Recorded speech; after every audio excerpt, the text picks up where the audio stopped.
Donc, la communication entre la moelle épinière et la périphérie se fait par 31 paires des nerfs rachidiens. C'est ce qu'on appelle les nerfs rachidiens. Donc, on trouve les nerfs cervicaux au nombre de 8 paires, les nerfs thoraciques au nombre de 12 paires, les nerfs lombaires au nombre de 5 paires, les nerfs sacro au nombre également de 5 et un nerf coccygien ou bien paire coccygien. Donc,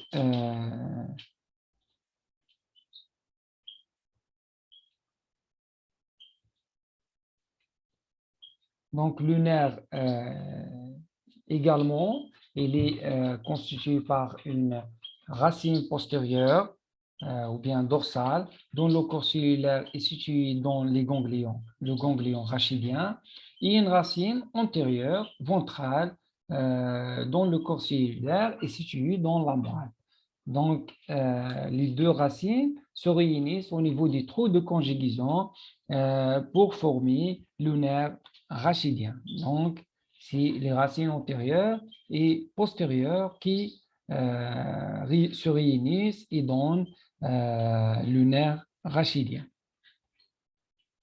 Donc, vous voyez ici, c'est le nerf rachidien.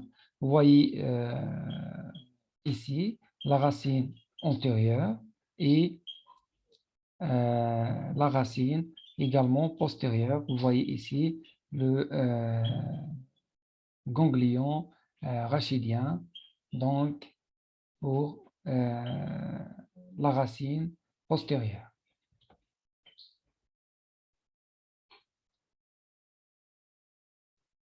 Si grâce aux expériences de Bell et Magendie en 1922 et les études de dégénérescence valérienne de Wolof en 1852, ils ont c'est-à-dire démontré ou bien confirmé la distribution métamérique des racines rachidiennes, territoire moteur et sensitif. Les racines rachidiennes présentent donc une dualité de fonctionnement, que ce soit, c'est-à-dire motrice ou bien sensitive.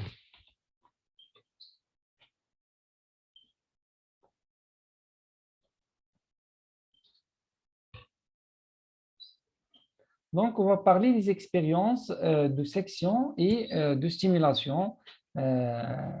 Chez un animal spinal, il est précédé à une section des racines rachidiennes, les stimuli et observer les effets de ces stimulations. Donc, ils ont sectionné les racines, puis ils ont fait des stimulations avec observation des résultats, qu'est-ce qu'on voit après stimulation. Donc, ils ont trouvé que lors d'une section de la racine dorsale, la stimulation du bout périphérique, avec stimulation du bout périphérique, donc vous voyez ici, c'est le bout central, et ici, c'est le bout périphérique.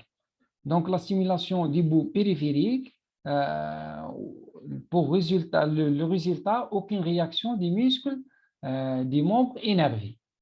Donc, après stimulation du bout périphérique de la racine dorsale, pas de réponse. Donc, après la section de la racine ventrale, la stimulation du bout périphérique,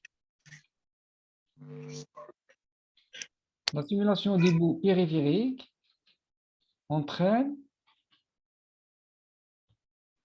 donc vous voyez ici, la stimulation du bout périphérique entraîne une contraction des muscles des membres énervés. Donc, à la différence de la racine postérieure, la racine antérieure entraîne une contraction des muscles des membres énervés. La section également de la racine dorsale avec stimulation du bout central cette fois-ci. Donc, ils ont stimulé le bout central, ou bien ici, vous voyez, le bout central. Ils ont trouvé une contraction des muscles des membres énervé. C'est ce qu'on appelle les expériences Dobel et Magendé.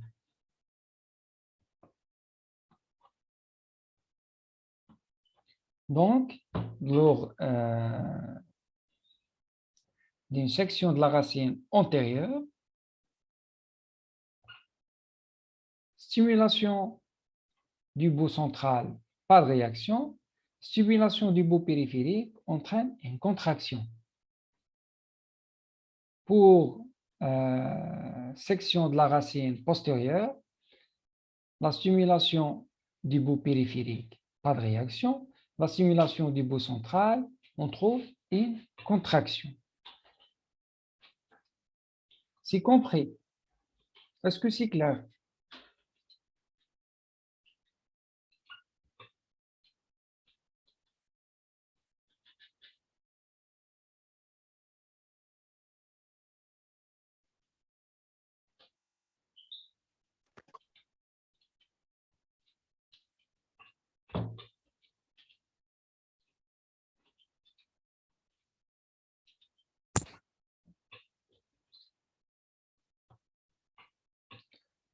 Donc, c'est un tableau qui résume ce qu'on a vu pour la racine antérieure, stimulation du bout périphérique, contraction musculaire, du bout central, pas de contraction.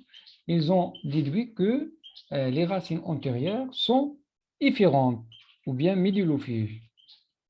Donc, c'est du centre vers la périphérie. Par contre, pour la racine postérieure, la stimulation du bout périphérique, pas de réponse. La stimulation du bout central entraîne la contraction des muscles des membres énervés. Donc, c'est une voie, c'est-à-dire la racine postérieure, elle est afférente ou bien médillépède. Donc, la racine postérieure, c'est afférente. Pour la racine antérieure, elle est efférente. C'est la conclusion.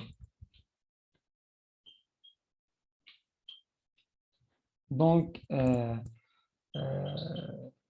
loi de Bell-Imagine-D, les racines antérieures conduisent les influx des parties centrales du système nerveux vers les muscles et elle est efférente et motrice également.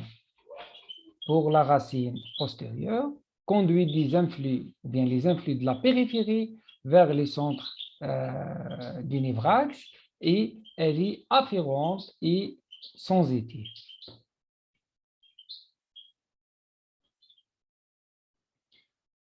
Pour l'étude de la dégénérescence valérienne, la loi de la dégénérescence valérienne, on signe que tout prolongement nerveux séparé du corps du neurone dont il dépend dégénère. Donc, tout prolongement nerveux séparé du corps du neurone dont il dépend dégénère, alors qu'il reste vivant dans les cas contraires. C'est-à-dire, vous voyez ici, un neurone, si la coupure ou bien la lésion elle est là, donc la partie périphérique dégénère. D'accord? Par contre, cette partie reste intacte.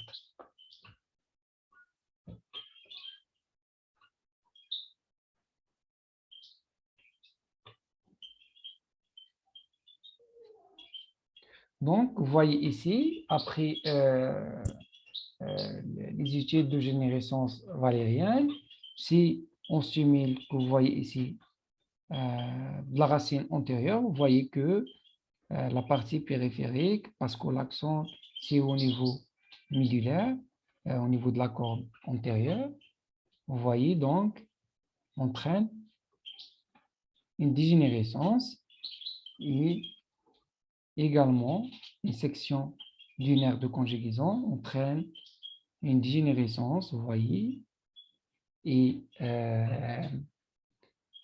une section de la racine postérieure, donc vous voyez ici, entraîne la dégénérescence vers la périphérie parce qu'au poste ganglionnaire ou après le ganglion. Et vous voyez, si on coupe avant le ganglion, c'est cette partie qui dégénère parce qu'elle est toujours, c'est-à-dire le corps cellulaire, c'est le bout périphérique.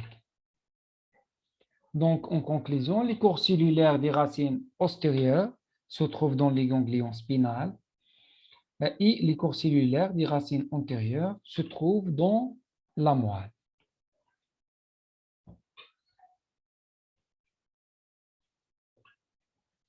Donc,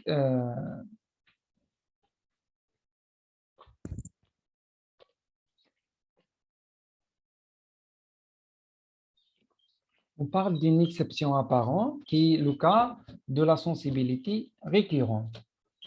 Donc, elle résulte d'une disposition anatomique particulière qui assure la sensibilité de la racine ventrale. Donc,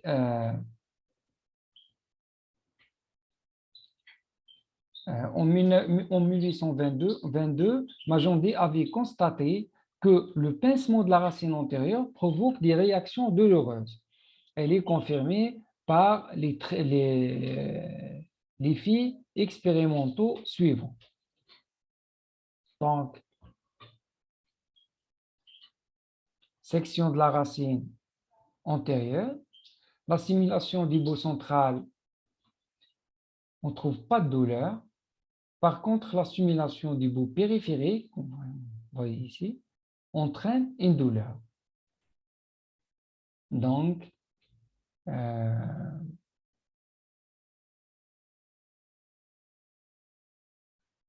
une section également du nerf de conjugaison ou de la racine postérieure,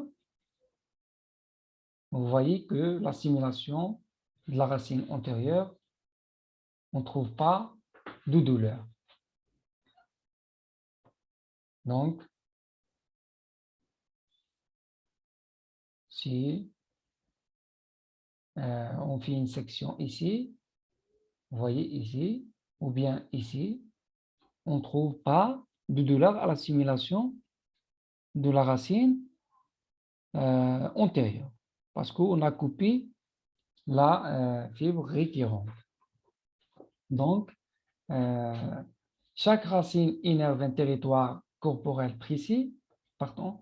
Donc, si la fibre, donc vous voyez ici, c'est ce qu'on appelle, vous voyez donc les fibres de la sensibilité récurrente.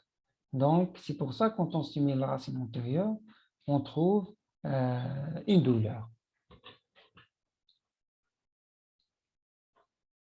On passe au caractère métamérique de l'innervation radiculaire.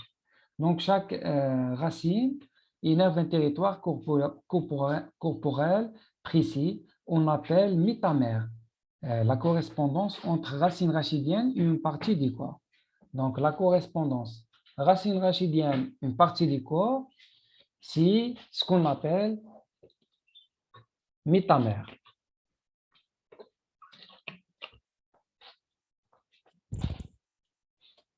Donc, les deux aspects de la métamérie, on a les racines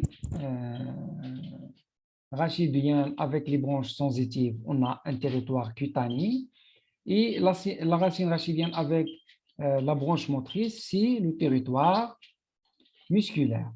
Donc, on a deux territoires, on a le territoire cutané et territoire musculaire. Donc, on commence par l'innervation radiculaire sensitive ou bien la notion de dermatome. Notez bien cette notion de dermatome. Donc, on parle ici d'une expérience ou bien c'est la méthode de la sensibilité persistante de Sherrington. Donc, qu'est-ce qu'il a fait? Il a fait une section de 6 racines postérieures.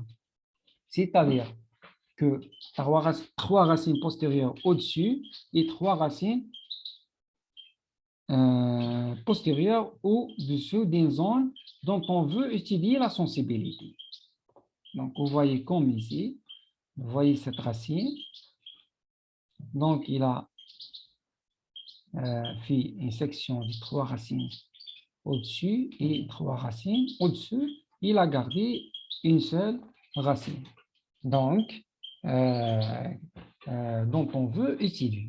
Et autre méthode qui ce qu'on appelle la strychnine, c'est un produit qui entraîne une hyperesthésie de la zone d'innervation d'une racine postérieure. Donc, le résultat, chaque racine tient sur sa tendance la sensibilité d'une zone en bande appelée dermatome. Donc, les dermatomes, c'est des zones en bande qui dépendent d'une racine rachidienne.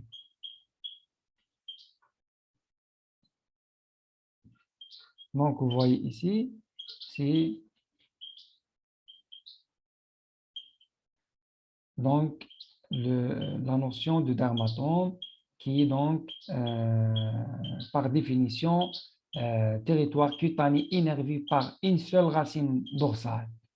Donc, mais à noter que les dermatomes adjacents se chevauchent, c'est-à-dire si les limites de chaque dermatome n'est pas très précis. Donc, c'est pour ça les dermatomes adjacents se chevauchent.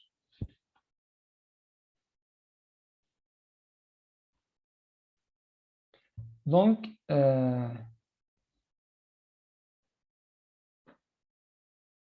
la topographie radiculaire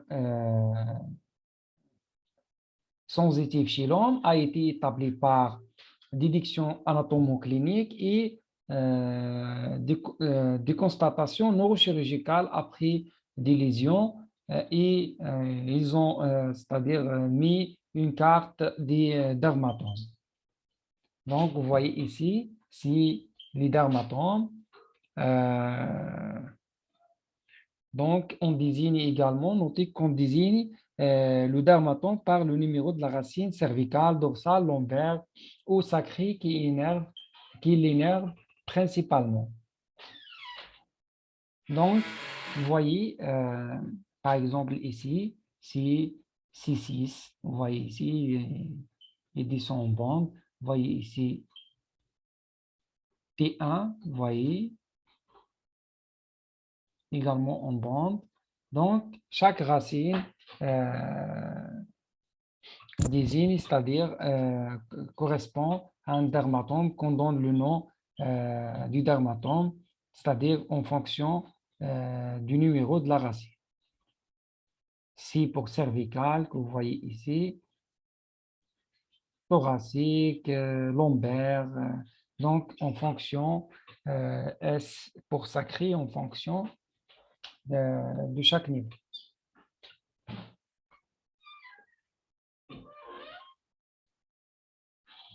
Donc, une application clinique, par exemple le zona, est une maladie infectieuse causée par un virus qui attaque préférentiellement le ganglion rachidien et se transmet vers la périphérie en donnant des vésicules et des douleurs dans la zone cutanée innervée par la racine postérieure atteinte. Donc, le zona, c'est ça, c'est des virus qui attaquent le ganglion et donc, et de là vers la périphérie où on trouve une douleur au niveau du dermatome de cette racine atteinte.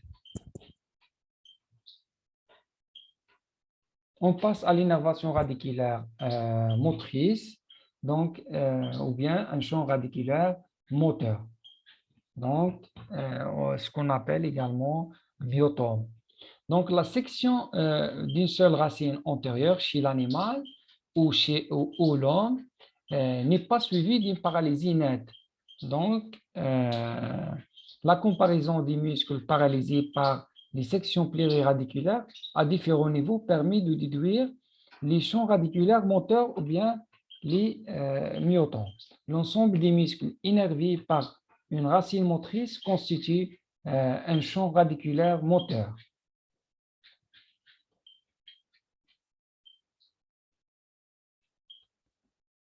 Donc, vous voyez ici que pour chaque racine, il envoie des neurones vers plusieurs muscles. Donc, le plus souvent, un même muscle est innervé par plusieurs racines. Donc, et souvent, une même racine, on voit des fibres à des muscles de fonction très différentes.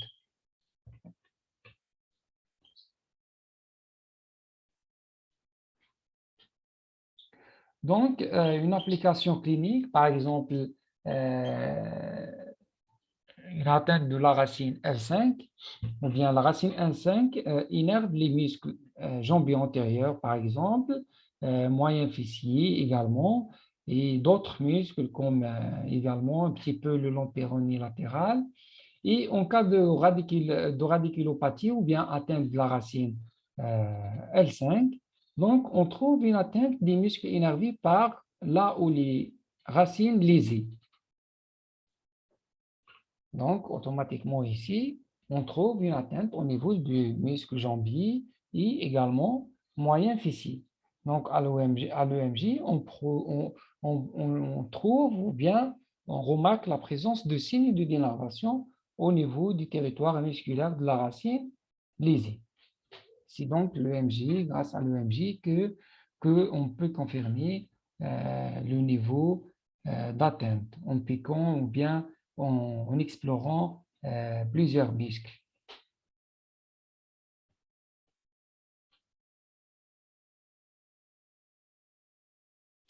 Donc, on passe aux compositions des racines rachidiennes. Donc, la racine postérieure, au niveau des racines postérieures, à la jonction radiculomédulaire, les fibres afférentes ont une disposition particulière. On a les fibres, donc, A delta ici, s'organisent en position ventrolatérale, qui assure la sensibilité douloureuse et sensibilité thermique non douloureuse. On a vu tout ça au cours de la sonesthésie.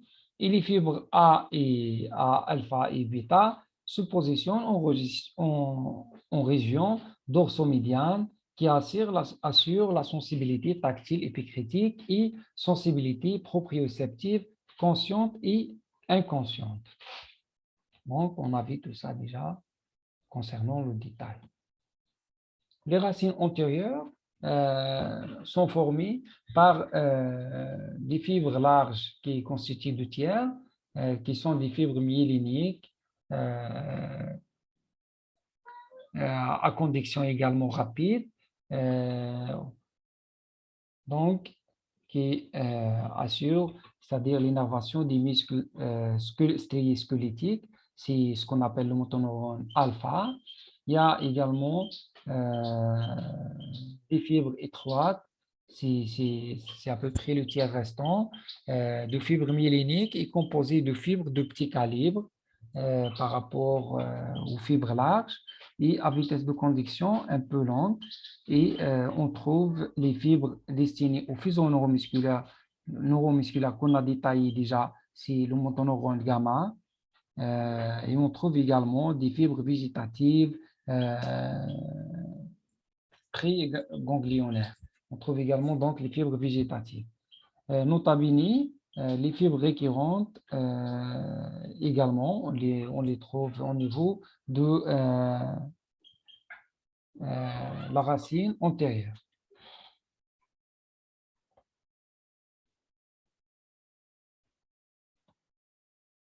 En conclusion, les racines rachidiennes, assimilées à des conducteurs qui relient la périphérie à la moelle épinière, ont été étudiées par des techniques de section, stimulation et enregistrement de leur activité électrique, démontrant ainsi la dualité fonctionnelle des racines antérieures et postérieures. Ces dernières présentent une distribution métamérique, territoire sensitif et champ moteur également. Cela a permis de comprendre leur, c'est-à-dire signification physiologique. Et donc, c'est tout. Normalement, c'est un cours, c'est-à-dire facile pour